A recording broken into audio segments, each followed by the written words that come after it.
Hey, I'm Kev, Mr. Cole. Welcome back to MotoGP 17 and the manager career. So we're heading to America. Get your Stenson on, MacDonald, as we're going to the circuit of the Americas. And here we are in a very sunny Austin, Texas. Thank God I'm wearing my sunglasses while recording this, else I would be blind. Very different conditions compared to Argentina last time out. It was a wet track, but we definitely don't need our canoe round here. And those conditions that MacDonald does love, but he also loves this track where our opponents are a bit kinder, admittedly, than Argentina or Qatar, or the kinder circuits on the calendar, opponents-wise. Especially in this first sector, MacDonald should rule the roost. You have to be a bit patient on the power there, through the right. And through the left. Oh, looking on that curve just about. Go up the hill. It really does feel like a climb on these bikes compared to the F1 games where it doesn't really feel anything. You know, that undulation there. Let's go into the hairpin and now set up this run down this long back straight. One of the most important corners on the circuit's that hairpin. So we go, build the speeds up towards 150 miles per hour. As I'm losing my voice slightly, I do apologise for that. Don't quite hit it though. It's got heavy braking down the hill. Oh, too much. Too wide. You don't want to be too close into that left-hander because there's a bump there and settles the bike. That's why I was trying to avoid it. But, oh, the back end's getting away again. No, scruffy that from MacDonald.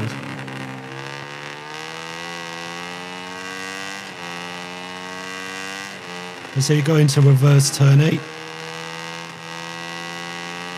Take that first right-hander decent. Getting flat out. That's where we're going. Not a bit corner. Very tricky. So I think I've regained my voice just in time for the end of this lap. Almost turned into a cyborg, didn't I? As we go across the line, 220.7. Again, not sure now that we know qualifying is glitch, if that is a good time. Let's look at the session info. That's skip time.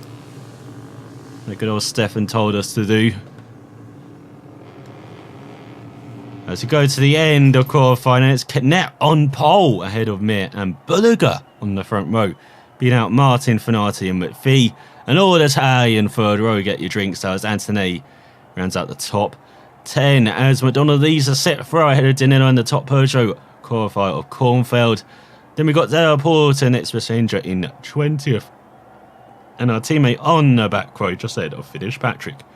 So can MacDonald continue his perfect start to the season? There we are, looking at a pretty glorious good with Canet right at the top.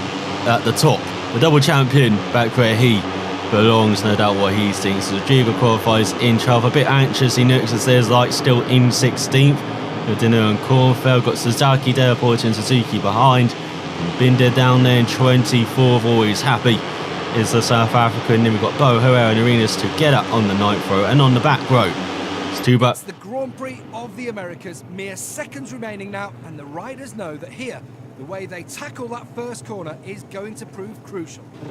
Yes, it is, Gavin Abbott. Stop interrupting me, goddammit. I've got to get used to that, don't I? Again, as there's also Magnum and Fittipaldi right at the back, but we're looking towards the front, towards this first corner as the lights go out for this 5-lap race. And once again, Guevara with a poor start, Rodrigo with a poor start. Here comes MacDonald down the inside. Oh, not quite aggressive enough on the brakes though, unlike Guevara, but everyone makes it through. And up into 11th is MacDonald. After starting in 6th, we've already made up 5 places. Good start from the Scots. As Antonelli up to 13th with Rodrigo. And oh, he's gone over the curb and down is MacDonald. The first real mistake he's made in a race so far in this round. The circle of the Americas as Bezzecchi's up to try and take ahead of Tuba. MacDonald behind Fitzpatrick and his teammate. You can see him right in front. Kuma.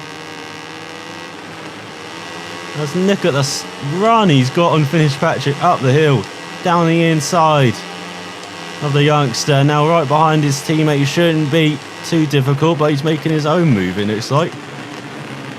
Here comes MacDonald. Oh, he's down again. Taken out. Flattened.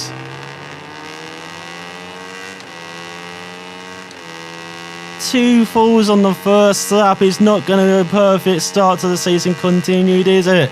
As he's 3 seconds behind Bezzecchi. In front, nope, he's up to 31st. So we go braking heavily down the hill.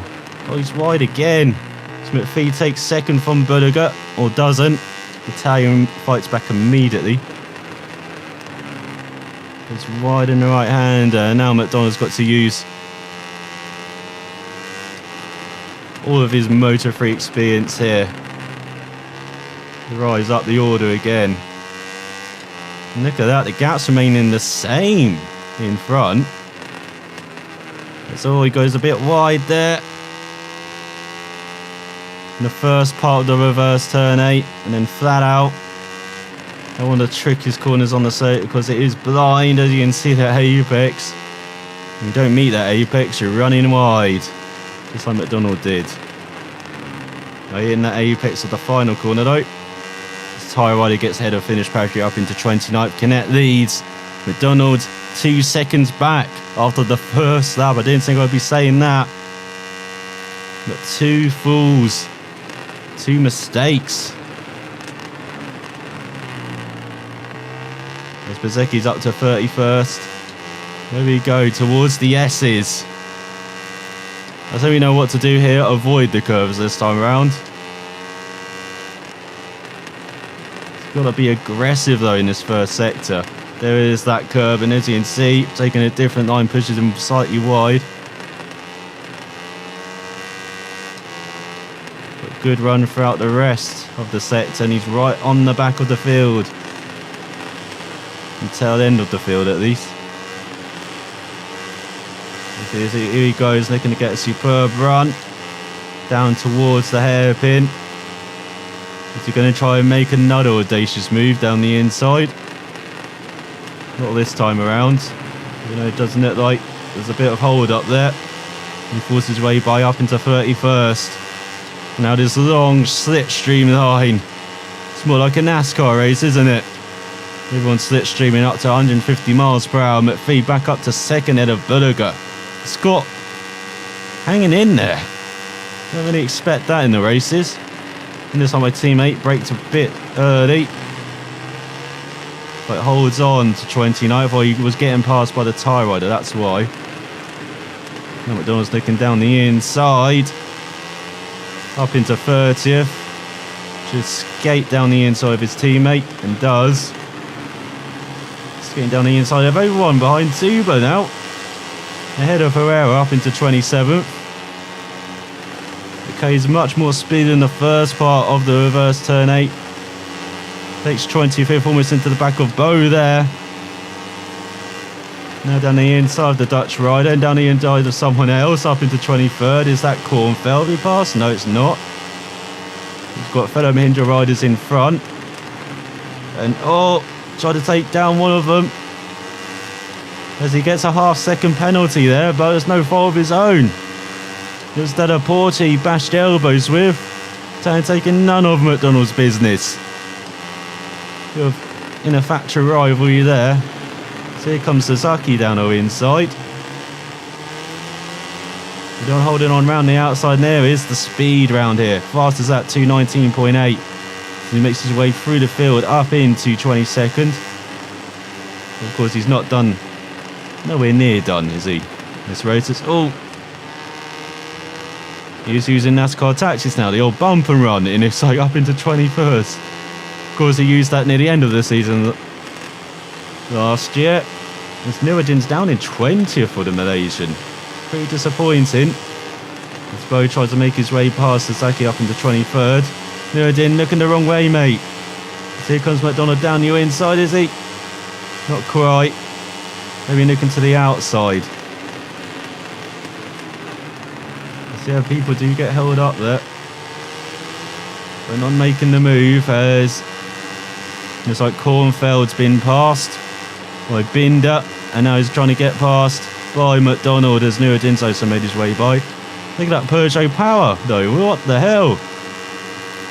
Definitely holding on with the slipstream. Mr. Czech rider. Brakes slightly early into the left-hander. Still make a move on Nurdin as Kornfeld makes it by Binder. You're looking to do the same on Binder. Not quite though.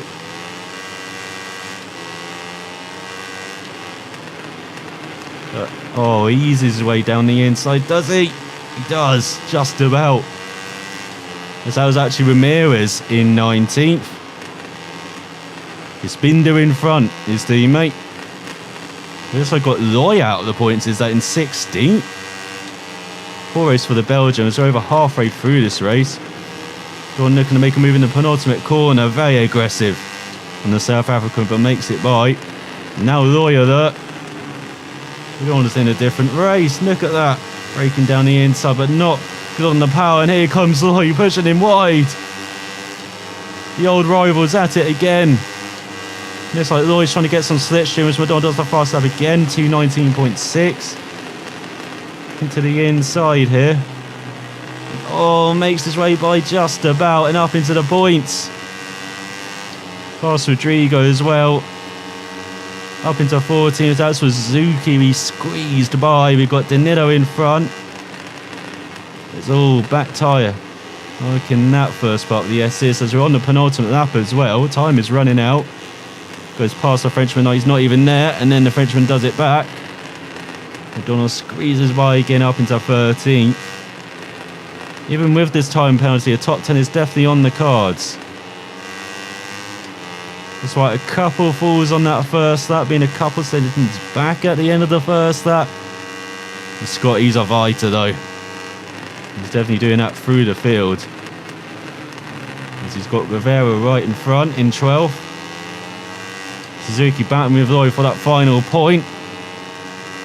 No doubt the Belgian's got his handbag out. Trying to make his way past the Japanese rider. And look at this slipstream on the Mahindra. The Peugeot is much better, but then again the Peugeot did also have a slipstream. Go break. There is that bump in the inside the corner. You can see why you don't want to ease your bike towards the apex, but had to do it there to defend this 12th position. We run slightly wide there. Getting a weird tyre crying out for some help.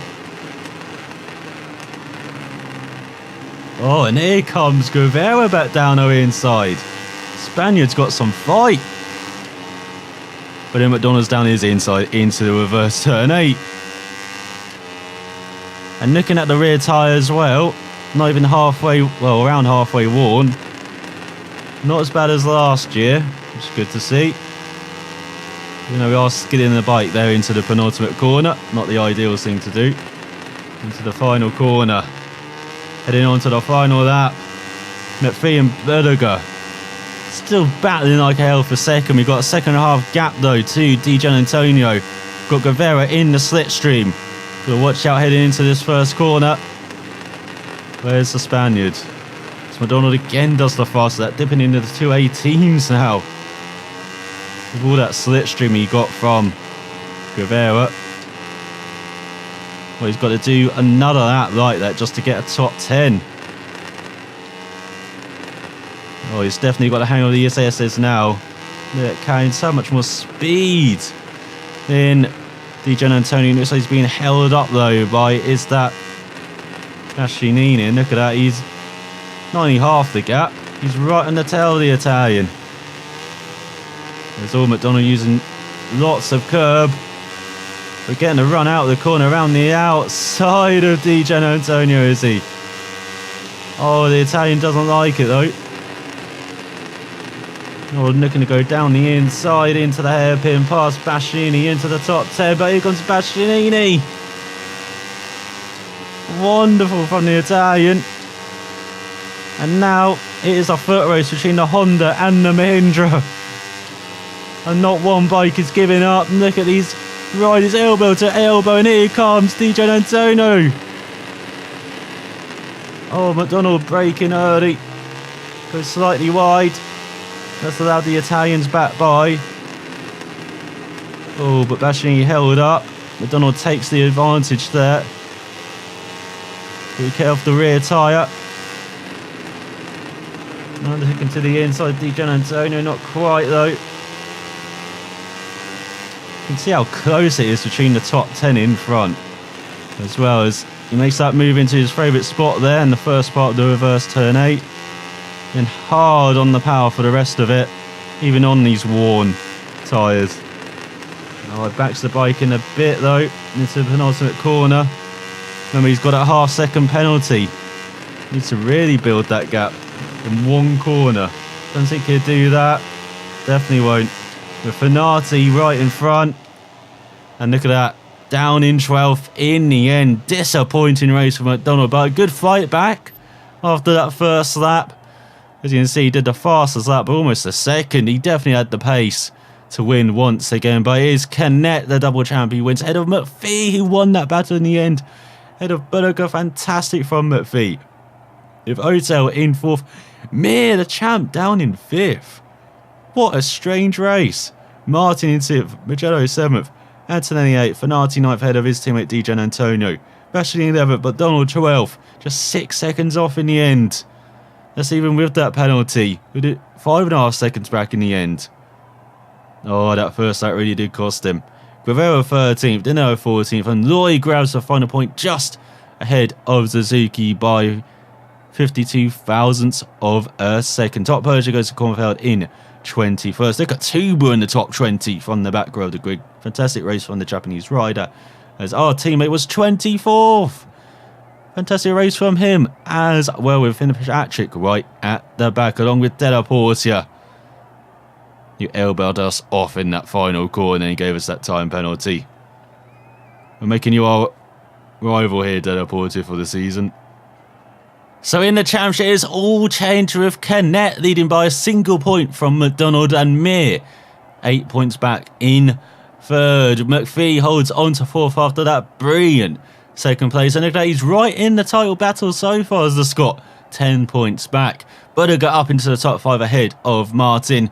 Joe up to 9th, and Otel up into the top 10 just ahead of Bastianini, DJ Antonio and Loy as well, with Guevara up to 15th ahead of Ramirez, with 17 riders scored so far this season. Suzuki, the best of the non-scorers. Rodrigo hasn't scored so far this season, surprising to see. And Kornfeld rounds out the top 20 ahead of Herrera, Binder. And where's our teammate in 28th, with Fitzpatrick right at the back. As Honda come ahead of Mahindra in the constructed standings by 11 points, with KTM in 3rd and Peugeot yet to score. As Dan MacDonald did not just crash once, he crashed twice on that first lap, but still finished ahead of where he started and still achieved the race object. A very disappointing weekend round the Circuit of the Americas. But Kumar, look at that movement.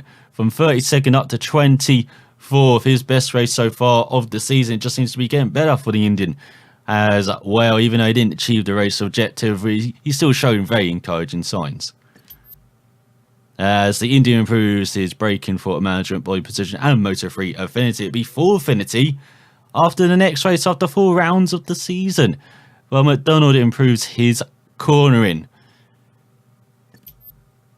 As in the credits and reputation stakes, we earn a little reputation, but quite a few credits, of course, with that discount from the airline. And before we go, we've got another activity day. So we can do a TV advert, earn 7,500 credits immediately. Do an autograph session, get 175 reputation. Go to the gym and improve the abs and back muscles for riders to improve their cornering ability by 20% in the next race. Or do an interview and get a credit bonus to achieve the sponsored objectives in the next race by 100%. I'll something go over the TV advert, normally do. As next time I'll be heading to one of the most popular rounds on the Canda round, the Circuit Angel Nereto. now, as it used to be the Circuit de Jerez, but now it's named after the late Spanish Grand Prix motorcycling legend. And we will see next time Dan MacDonald can conquer this very tricky and very demanding circuit. So, for watching, and I will see you next time.